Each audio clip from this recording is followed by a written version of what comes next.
All right. Good afternoon, everyone. Ken McBee coming to you from sunny Phoenix, Arizona. We had committed to more of our lives. We had, somewhat hit pause for a few, but one of the teams that you asked to bring back on lives was our on-road and our maintenance department. So we've got some great visitors here today. Want to introduce yourself, Mike? Mike Drosky. I'm over the on-road department. And Tim? And my name's Tim Burks. Most of you have seen me before. I'm over the shops and our body shops for the company. And you do a lot of the shop talk, right? I do shop talk. Visit our flow codes, and right. Tim can show you how to do a lot of different things. I'm right. waiting for him to start his own YouTube channel here so he can teach me how to do stuff at home. Yeah. Well, at least I know I'd have one viewer. You would have one. I would commit to that. All right. Well, hey, as we go through this today, we want you to drop questions in the chat, so we will answer some questions live. We also have some topics that have come up, so we'll just jump right into it.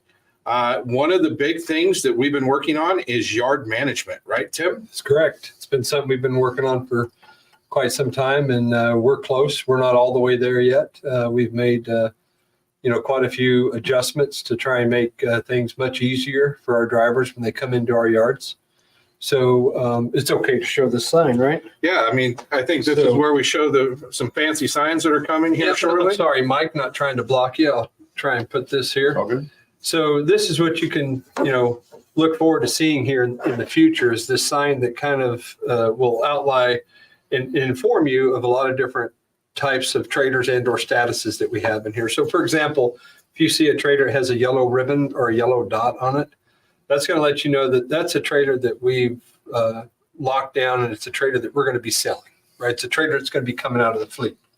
And these ribbons will be right in the 7-way, right? They'll be right in the 7-way or in the glad hand area of the trader. In some locations, most locations are going to use ribbons like Phoenix or Memphis. We use dots, but the color is really what you're looking for, right? Perfect. And so obviously a yellow trader is a trader we've pulled out of the fleet. We're going to be selling that trader. That's a trader that we don't want somebody to take, right? It's a trader that we've got at the terminal.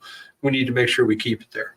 Then you've got blue. And blue really represents that this was a loaded trader that was in the yard that we've checked and everything's good to go on it. So if you were coming in, picking up, say, a loaded trader that maybe someone T-called, you see the blue tag on it, it's already been checked by the shop personnel. You should be able to hook up. You still got to do your pre-trip for sure, but that trader's been looked at by the shop. And then if you see a green tag on a trader, that's going to let you know that it's a empty trader that's been checked by the shop. That's the one that most of them are looking for, right? That's the hot ticket there. And green means go. Green means good to go, but still got to do the pre-trip. And then the other one that we have here is the red. Okay. And red means that it's out of service, meaning it's got something that the shop needs to fix on that particular trader, so that And our yard is going to be laid out. So our traders that are green tagged will be in an area. Our cell traders will be in an area. Red tags will be in an area. So it's really going to help you to, be able to find the trader that you're looking for or an available trader much faster. This isn't going to happen overnight, but we're working on this through the summer, right, to get things organized. I mean, we're probably 8-9 months before we have it fully implemented and have all the signs and everything and the yards reorganized and all those different things. It's going to take some time. Perfect. But just know that we're working on it. We've put a lot of thought into it, and it'll be, you'll start to see it rolling out real soon. Well, and a big piece of this is we are just packed in the yard. So especially as we've hit some of the terminals lately, that's been one of the bigger concerns from the drivers. But we're working on some solutions there too, right? Yeah, we're doing our absolute best we're selling a lot of trailers. We sold quite a few in fourth quarter. We'll be selling some of and these are all older traders that we're selling to get rid of. And we're targeting somewhere around that 3,000 to 5,000 range. That could fluctuate depending on, a lot of different factors. But right now we've got roughly 1,500 or so that are locked down in our yards right now that we're processing for sale. We have a whole sales team that's out there that's selling these traders for us, and the traders are moving pretty quick. So at this time, yes, our yards are congested in a lot of locations. We know that. We're working through it, and we're getting them processed and getting them out as fast as we can. So the yard situation should start to improve as we start to get rid of these older trailers. That's a good thing. So, and we've sold already, I think it's about 800 to 1,000 to one company that we're working with them to get them picked up. So Correct. that's been kind of the narrative at a couple of the yards we've been to lately too, right? Yeah, I mean, in fourth quarter alone, we sold roughly 850 or 882. I can't remember off the top of my head. And we've sold roughly close to 300 already in the first couple months of this year. So we're working on it. We're working on it, hard. We know we've heard your voice. We know it's an issue, and we're working to get it to help get those trailers off of the yard as fast as we possibly can.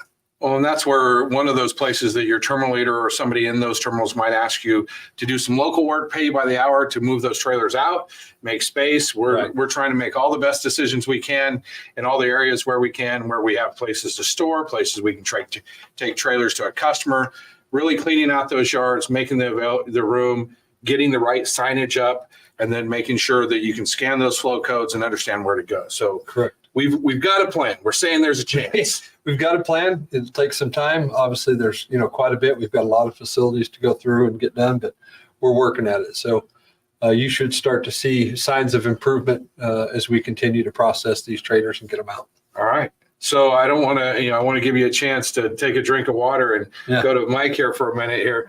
One of our most important, really departments here would be on-road, because that's your nights, weekends. Well, it's all the time, right? That we're calling you. Never It's close. Nonstop, never close. 24/7, 365. Yes, sir. We first of all appreciate you guys.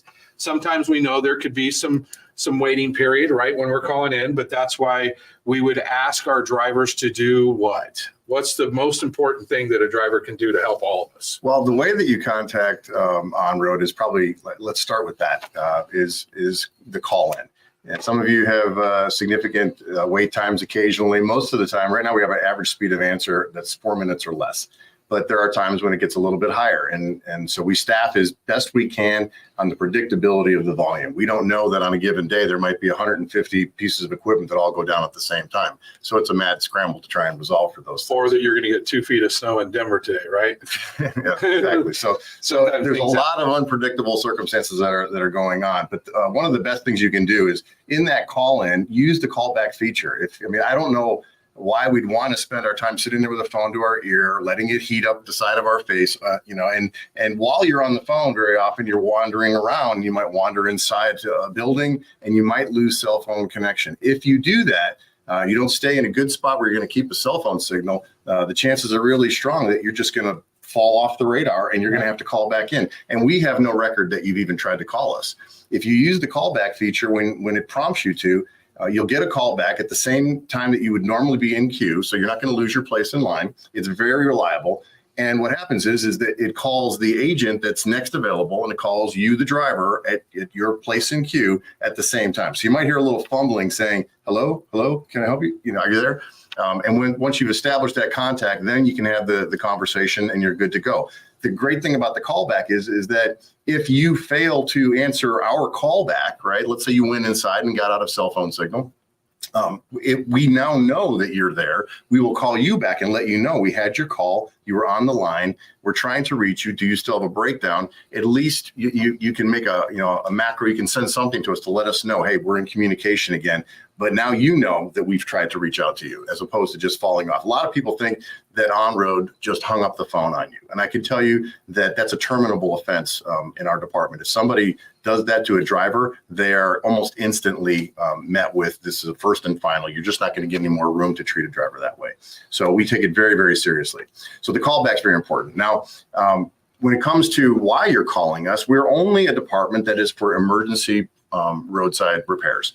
Keyword is emergency here. So if you're calling on road for things that could be handled at a terminal, should be handled at a terminal, you left the safety of the terminal, you got your shop right there on site. If it's an ugly tire, but not a bad tire, still functional. Mm-hmm. And there are a lot of tires that don't look good, but these tires are so bulletproof compared to our passenger vehicles that it might not look like a great tire, but it is very good as a tire. It's just going to get replaced when we find ourselves in the shop again. That's something we should have probably caught on a pre-trip. Yes. So what's going to happen is if you call us and you have an emergency repair, we're going to take care of that emergency repair. If there are other non-emergency repairs, we're going to defer those back to the shop. So we're going to ask you to drive on your way to whatever location you're going to and stop at the nearby terminal if it's something that's going to require repair in a reasonably near period of time. But if you leave a shop that you're at, a terminal that you're at, and you find some things on the pre-trip, and they're not things that are emergency, we're going to just literally flip you back around and send you down toward the shop again. So it's going to create frustration for you because we're trying not to be negligent about the use of our company resources, our finances. We're good. We all have to be good stewards of our money. And I was using an example real quick, Ken, and then I'll defer it back to you. But if you're broken down over the road and in your own passenger vehicle, and you call AAA because you have a flat tire, you're going to have them come out and replace that one flat tire for you. If they happen to have 3 more tires with them, they might just try to upsell you and say, hey, while we're here, we got 3 more tires. None of us would choose to do that if those tires are still serviceable and you can get back to your local discount tire and take care of it there at a much lower cost. It's the same thing over the road. So we're really about making sure you're safe and taking care of those emergency repairs over the road, and anything else we're going to defer back to our terminals where we do it at a much lower cost. And if I can just when you're done. One big thing that I want everybody to understand too is when you do this and you leave and don't do a good pre-trip and you get out there and they get on the phone with you, there's another driver that could be in another dire situation, right?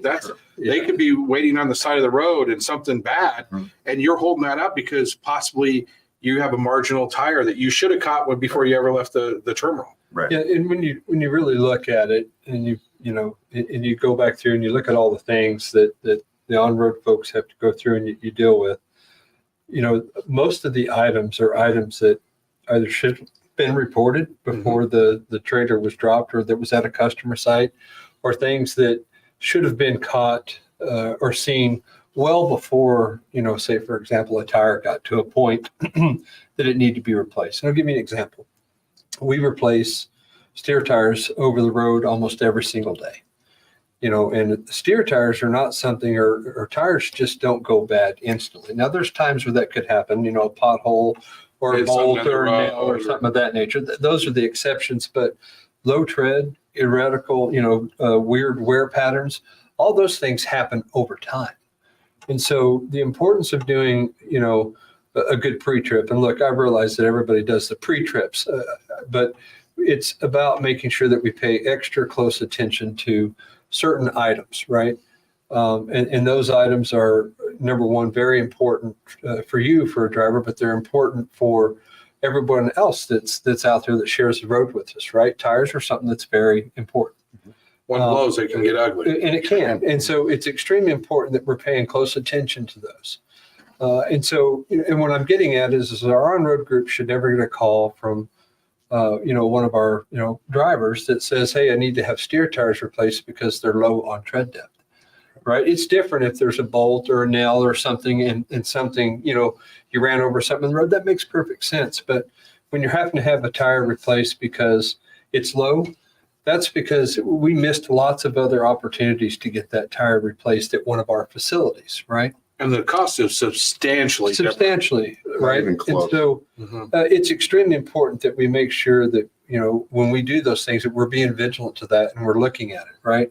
Our trucks on average see our shops about every 11 days, give or take, depending on what it is. And then we definitely know that they see every at least 30,000 miles when we do the A service and we do the B service. So there's lots of opportunities to catch those things before we have an issue, but we really rely and can't stress the importance enough of making sure that when we do the pre-trip that we're paying attention to those critical items, right? Very important. And one of the most important too that we can do is always carry a spare, I believe. You can get those in every quick lane, correct? Every shop, everywhere, anytime, and most facilities have some set where you can get some at night if need be. And it doesn't matter whether you're an owner or company. Doesn't matter. Yeah. You can get we're going to try to use that spare each and every time there's a breakdown. But let me tell you something that you may not be aware of is that that something shifted about 2 years ago in the way that our vendor partners work, particularly the biggest of vendors, the TAs, the Petros, the Lowe's, Speedcos, et cetera. And that's basically that their mechanics have become salesmen as well, salespersons as well. And so what happens is they're going to try, they are incentivized, they are commissioned to sell things that help run the ticket up. And then when the ticket goes higher, they get more money from it. And so they're going to try to tell you that you had that one tire, but now, well, it's really two. And if your company doesn't think that this should be replaced, well, then they're trying to get you killed. It's something we hear crazy. It's all the time.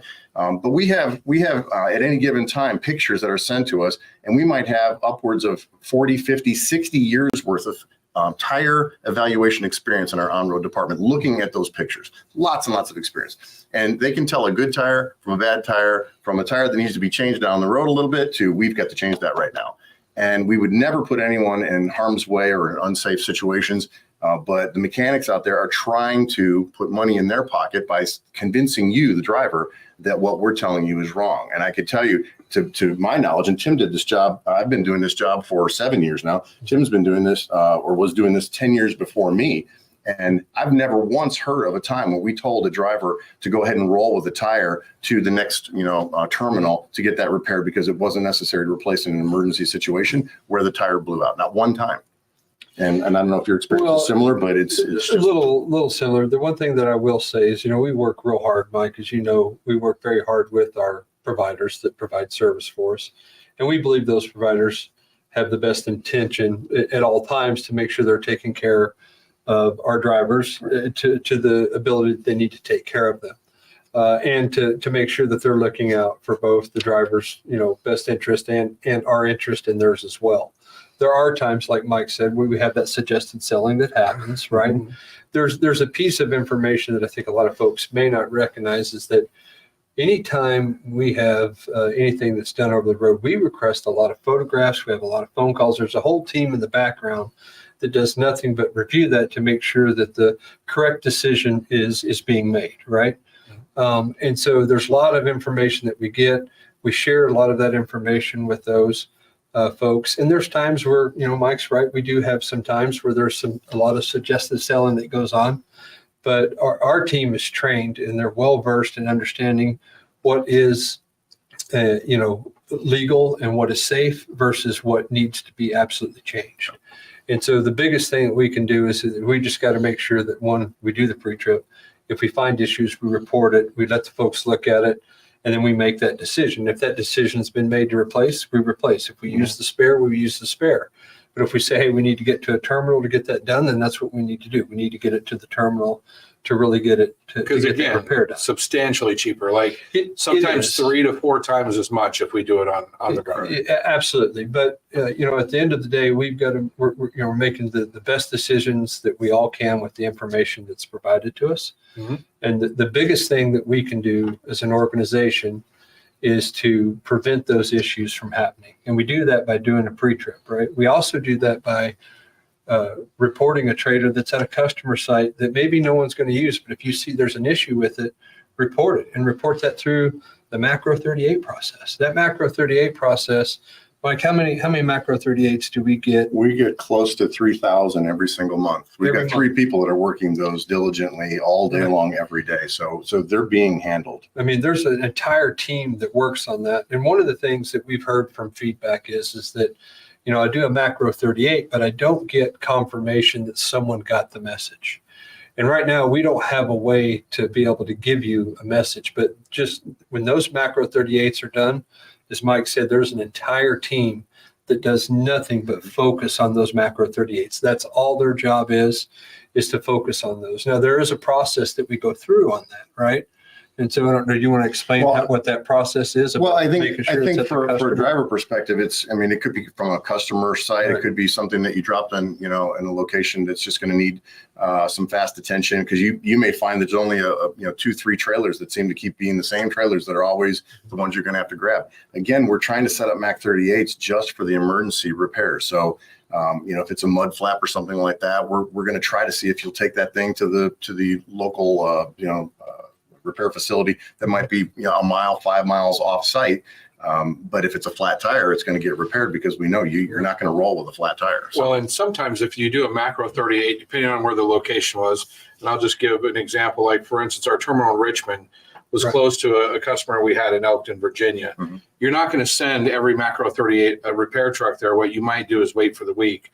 But in turn, if you found a trailer, 2 trailers had flat tires, you send a macro 38 on it and spend more than a week, then that's where you maybe need to call your terminal leader, get other people involved. What's going on? And also they work with the customer service of the on-site leaders at dedicated sites and stuff. So they've got a real good process for that.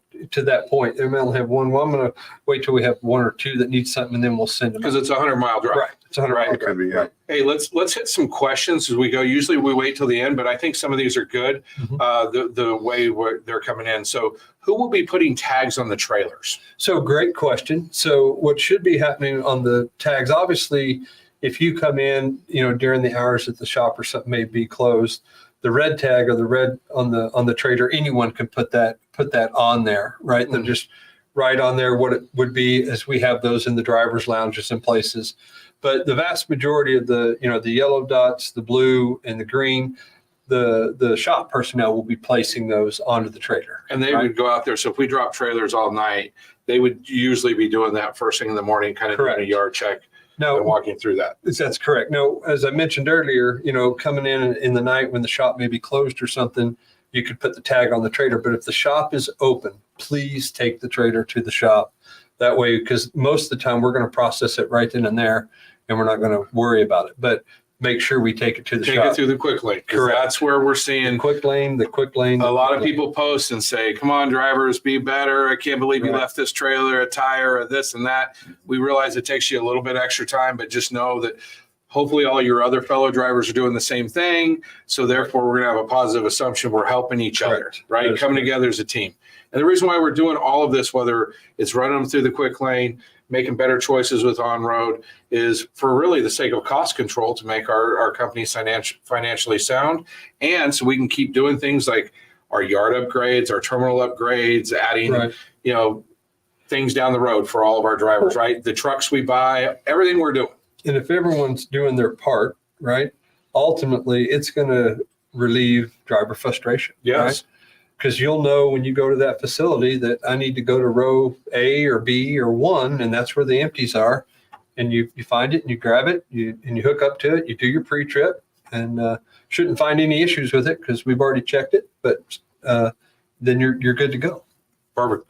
Here's another one. What about lighting issues? For example, let's say the clearance lights aren't working on a trailer I picked up, and would I be routed to a terminal or a local shop? Mike can answer. I can't. It really depends on where you are, right?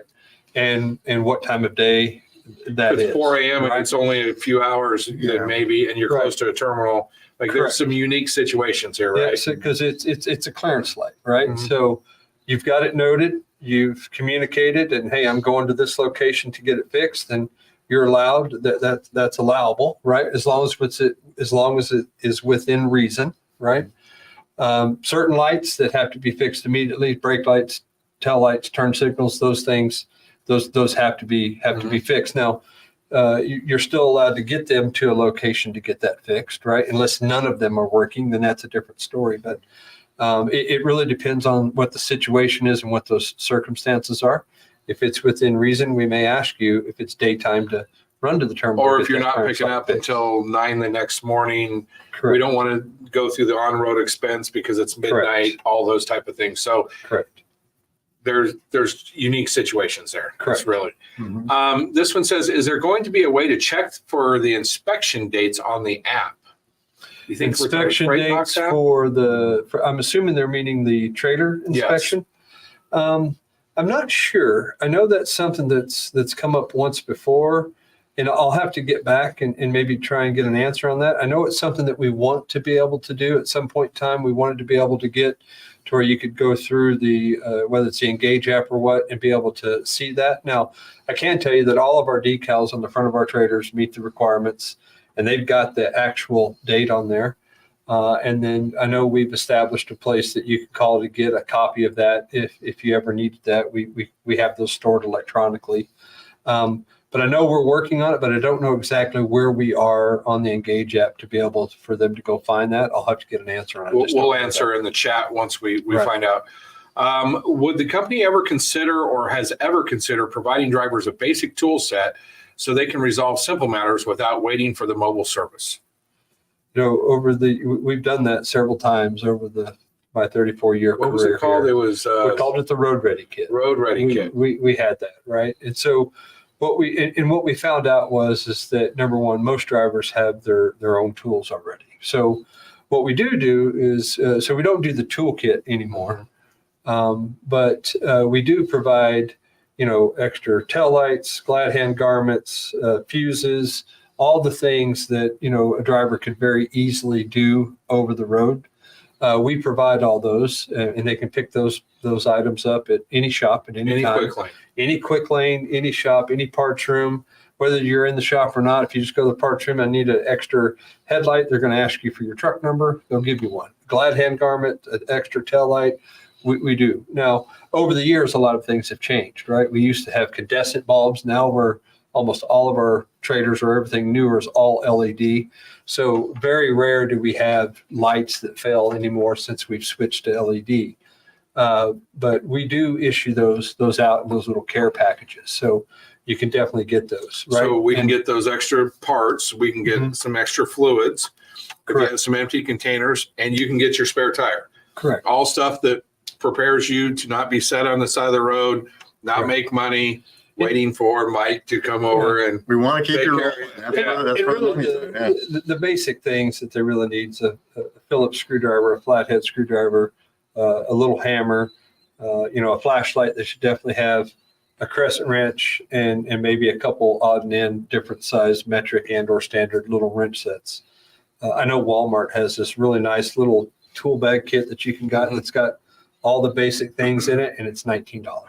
perfect. Right. This one says, hello, family. I am a 2 million plus mile driver. I run in Texas area. Cows, deers, hogs. What are the steps for getting a wildlife grill on company trucks? So that question's come up, many times, and there's certain areas and certain, dedicated accounts or things of that nature that we have that we run the deer guard on because it makes sense. Really, it doesn't make sense for us to outfit the entire fleet for those because you end up spending way more for those than you would ever spend in doing the repairs that would happen from a deer strike or whatever it may be. So you take the number of trucks, Right. times Times what it takes and the then the big labor number to put for it on. yes, and Right. labor. And, So- yeah, But in certain areas, it does make sense for us to do those in those areas where they're running dedicated back and forth. We have, we probably have 400 or 500 trucks that have them on in the fleet right now. But the reason we don't do that is it's just not a financially smart decision for us to make because it would cost us more to do the guards than it would be to not put them on. okay. Yep. Let's jump to emergency fuel. We get a lot of calls, or I say we, like I'm helping You're you, one right? of the family. Yes, I'm one of the ones probably calling you. But you get calls for emergency fuel at night. When is that? When do you issue emergency fuel? So while it might sound wrong, on-road cannot help you with emergency fuel unless you are completely run out of fuel. And there's a reason for that. We've been instructed by our senior leaders to keep it on the side of the operations, the operational leadership, the driver leadership, planners, to make sure that you're following your planned fuel route. So if you called in to us and said, I just need 60 gallons or whatever, and you're still rolling, while it might seem counterintuitive and maybe not sensible for us to let you run out of fuel, you're pursuing a fuel solution with the wrong place. So to call us for that, it really makes no sense. We can't Take care of that during the We're day. prevented from helping you Yes. until you run out. There's another piece to that too. So Mike and his team have access. They can go through, they can see exactly how much fuel you have in your truck and how many miles you can run on that before you run out. And if, guys, we have a very simple process that we have out, and that's our fueling route, right? And our fueling route, while it's not perfect, is a very reliable tool that is used day in and day out, and it sends thousands and thousands and thousands of fueling routes every day. What you find out is majority of the time on an A call is because the fuel en route has not been followed, right?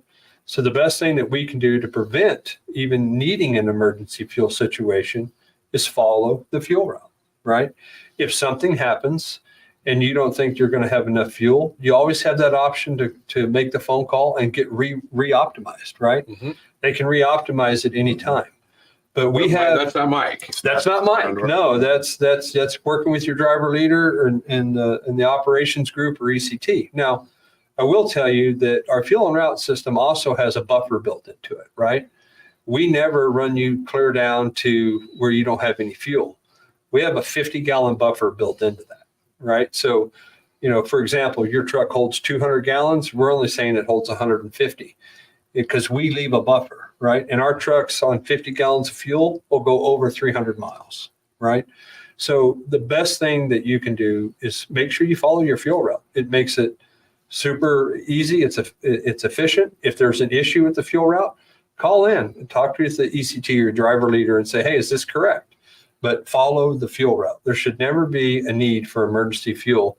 The only exception to that would be if something happens and someone's fuel was so low that a fuel route was not generated. And in those cases, the only thing we're going to do is do an A call in those and then we'll let the fuel and route system do its job. But pre-trip, plan ahead. Pre-trip, plan ahead. All of those, absolutely. All the things. Macro 55. Yeah, so there's a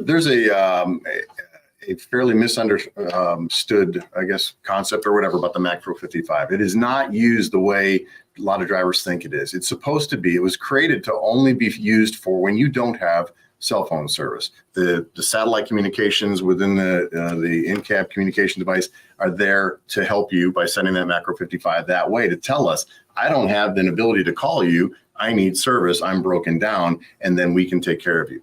A lot of drivers. So you don't call, then send Macro 55, and then call again. If you do that, so a lot of drivers have been told call and send a Macro 55. That will not ever improve your time to agent or advisor discussions. You're just not going to get ahead in the queue faster. To put in perspective, so we have one person that works what we call the box. That's where all Macro 55s come in.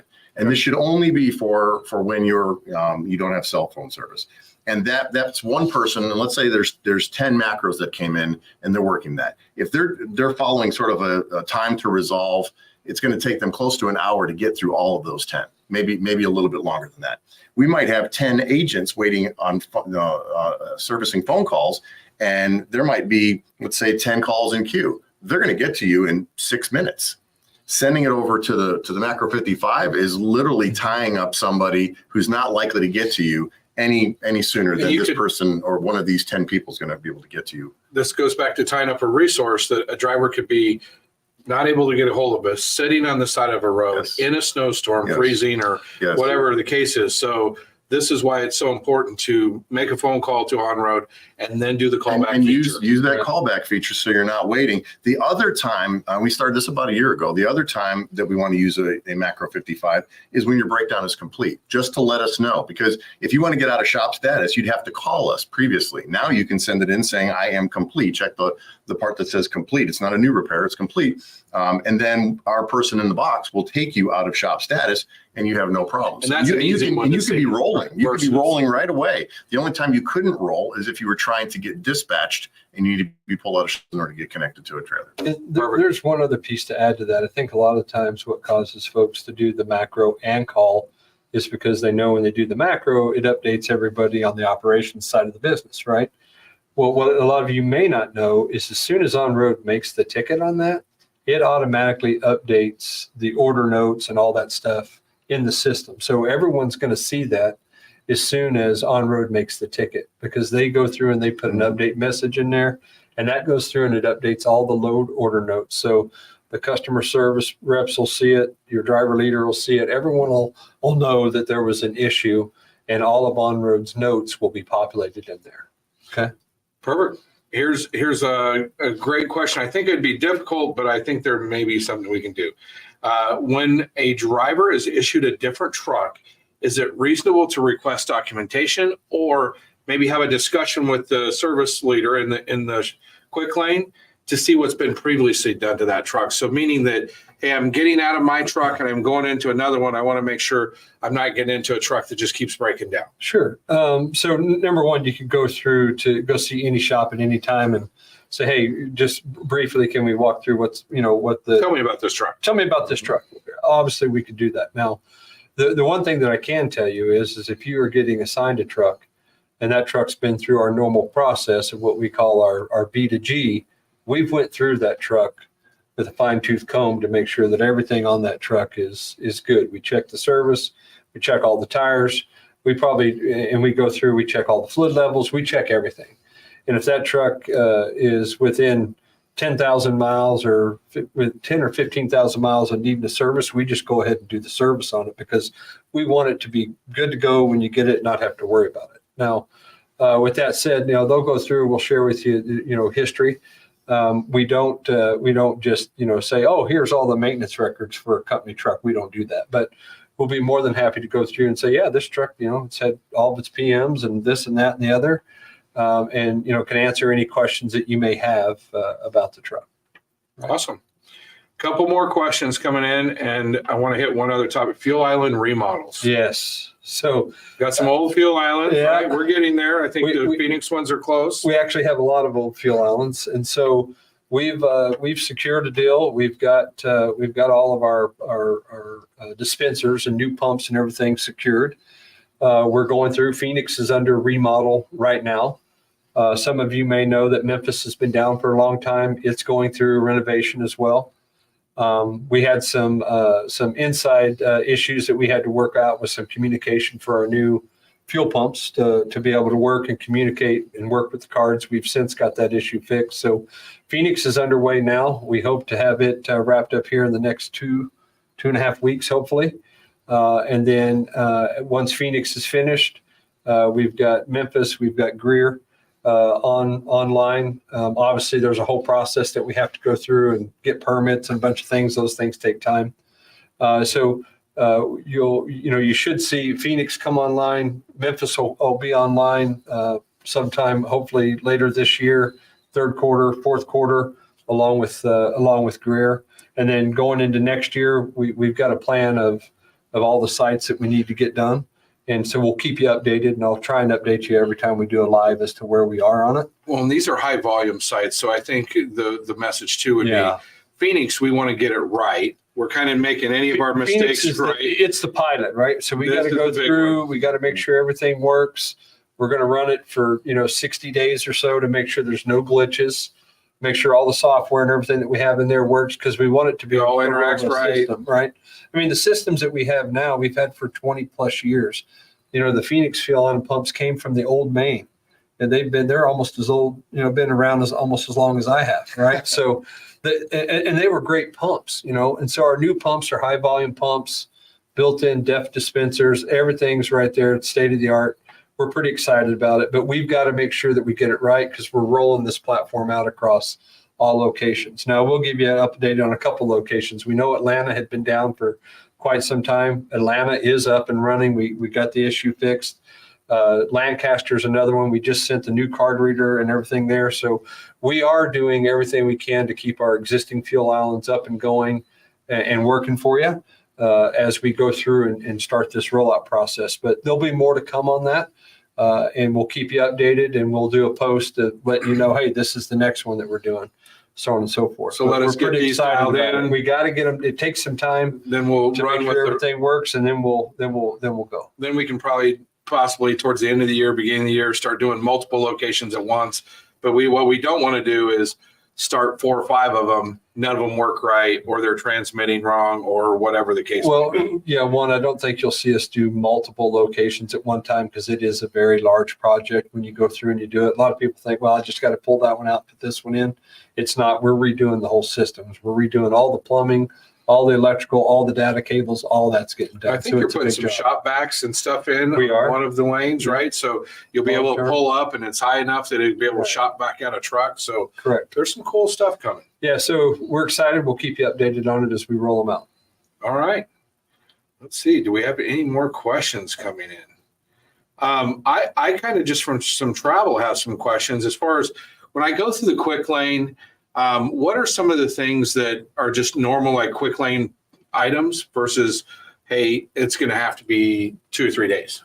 Yeah. So, number one, I hear that term sometimes, 2 or 3 days, and we do have trucks that are down for 2 or 3 days. That's big repairs when that happens, right? Most of our trucks, the vast majority, 50% or more, are fixed in under 24 hours. So that's a big deal. That's a huge deal.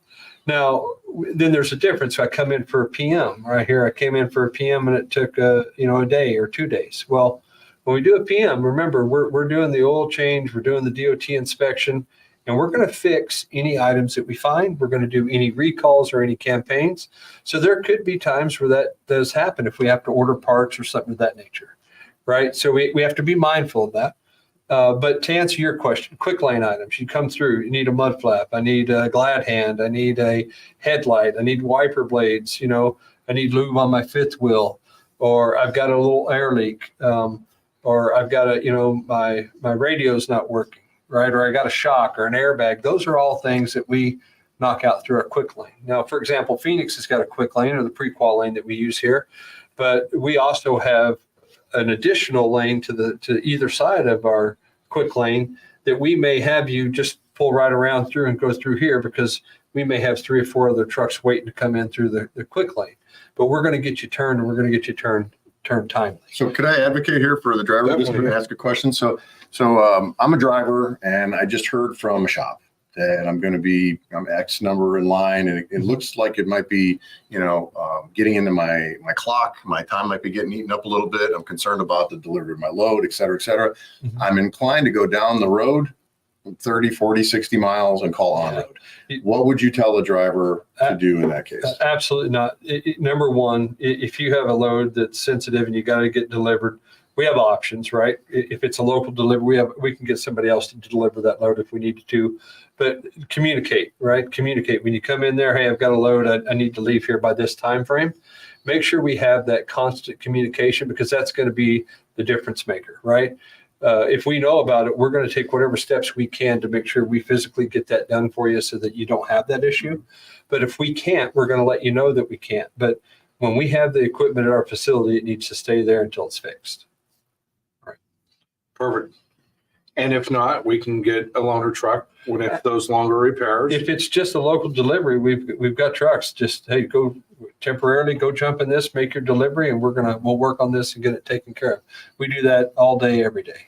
Right. And then as far as, was one of the terminals this week, they talked about, we're not stocking from A to Z in parts. Some parts you have to wait on, right? Well, and it's the bigger parts. Not necessarily the bigger. I mean, we base everything based off of volume, right? The ones that we're using on a regular basis, we're going to stock. If it's something that we only use once or twice a year, we're not going to stock that. We're not going to set a turbo maybe on the shelf. Correct. Versus but we oil filters. We do rely on our vendors, and we communicate with our vendors to make sure that they get them. Usually today, if a driver's waiting for a part, it's because we're struggling or the OE struggling to get that, right? If it's a harness, harnesses are usually handmade. That's going to take some time, right? Or it could be something that is a recall or a campaign part. And those things, we do our absolute best to make sure that we've secured those. But for the most part, most of our parts are gotten the same day, or if not the same day, the following morning, unless there's something that's meaning that it's on a back order. And I think this morning we had like 45 parts that were on back order this morning. So it wasn't nowhere like it was during, COVID timeframe where we used to have 100 or 150 on back order. So it's coming down quite a bit. Awesome. Mm-hmm. Hey, we see lots of great comments in there of shops that are doing it great. One of them, New Boston, obviously, just people giving great congratulations or thanks to a lot of our employees for what they do. So we appreciate all the nice comments. If this video is over and it's not live, you can still ask additional comments, which our team will get that to myself, Tim, Mike, and we'll figure out the answers to it. One of the comments in there about plans for more video terminal tours. There are in the future. We'll walk through that. I know we've done some cool videos where it says, welcome to the terminal, and they kind of go through and you meet the shop leader. Again, we kind of just hit pause on some of the travel and things we're doing, but we'll get back to that this year. So we look forward to that. With that, it looks like we're done with questions that we got coming in for now. Appreciate you guys joining us today. Thanks for having us. These guys are very readily accessible too. You come through Phoenix, stop by, say hi. They'd love to talk to you if you have questions. And just appreciate all your work the shop does. It's a critical part of our business, making sure to keep our drivers on the road. And we can't say thank you enough for on-road, the shops, everything that you do. Well, our maintenance team in general, Steve, all of us and all of our maintenance shops and our technicians, these guys are doing their absolute best to make the driver experience a very pleasant one, right? Mm-hmm. And we've improved, leaps and bounds over the last, 10 years. We know we still have work to do. But I just want to take an opportunity now to thank all of our shop folks, because our shop folks are some of the hardest working folks that you'll ever meet. Mm-hmm. They're very passionate about what they do. They care. They want to make sure it's done right. And so we appreciate the feedback that you guys give us, especially on the driver surveys. I'll say this again, good or bad, we want that feedback. That feedback is what we use. Right. I personally review every single one of those that gets sent in. And we take action on those to make sure that we do our absolute best to improve that process. We know we don't get it right every single time. That's the target we're shooting for. And I got to say, most of the feedbacks that we get are very positive, right? But when there's an issue, we want to know so we can work through it. So make sure that you send them in, good or bad. We want that feedback. Please let us know how we're doing for you. And could I add it, Ken? Definitely. I appreciate what Tim has just shared. But I'd like to thank all the drivers. What you do out there does not go unnoticed by us. I mean, we're right there, fielding your calls and feeling the pain, trying to feel the pain. And we're not there. We don't understand it like you understand it. But there are some dire circumstances that you're working through. And my team is so passionate about trying to help you because we get what you do and we appreciate what you do. It's a tough job. And, you're out there grinding away day in, day out. And when you're broken down where you need to use the shop, it's not only inconvenient, it's hitting the wallet. And so we're doing both the shop side and the on-road side and in operations leadership. Everyone's doing everything they can to try and get you back up and running. But it isn't possible without you. So we thank you. Absolutely. Definitely. Yeah. Everybody has really good intentions. We want to get our customer service. So, hey, you mentioned our annual survey. We do an annual survey in March. We do one in September. The annual survey is open now to all the drivers. It's been sent to you. We'll send another reminder here in the next week. We ask that you take that survey. We had 3,800 drivers that took it last in September.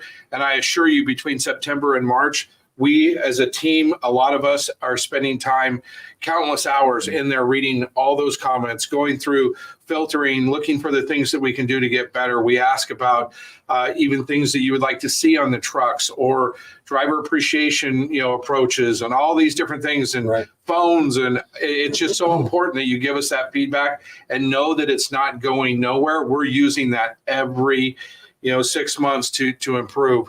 The other thing is you've asked for more lives. We are we said we're getting more lives in front of you. We do have our executive live with Mark Deere, Adam, and Jim Fitzsimmons on Monday. So we look forward to that. They're going to talk market and all kinds of fun things. Again, submit questions ahead of time for them too. Also, they'll take questions live. We have our owner op. There's some exciting stuff coming with owner ops in the next couple of weeks, load board. And so it's all come to the forefront finally. And then from there, we're going to actually bring the planners in, and we're going to have some of our director of ops nationwide on to ask questions to them. So put comments in and other people you want. I got one other quick thing too. Uh-huh. So reminder everybody, we have the QR codes out there. That equipment tab is loaded with lots of information about our equipment, our processes and things that we have out there. So please familiarize yourself that, especially if you go from one makeup truck to a different model of truck, make sure you do that. And then the only thing I just wanted to say is, like I always do, appreciate all you do for us. Thank you so much and stay safe. Definitely. Have a great day. Be safe. Bye, guys.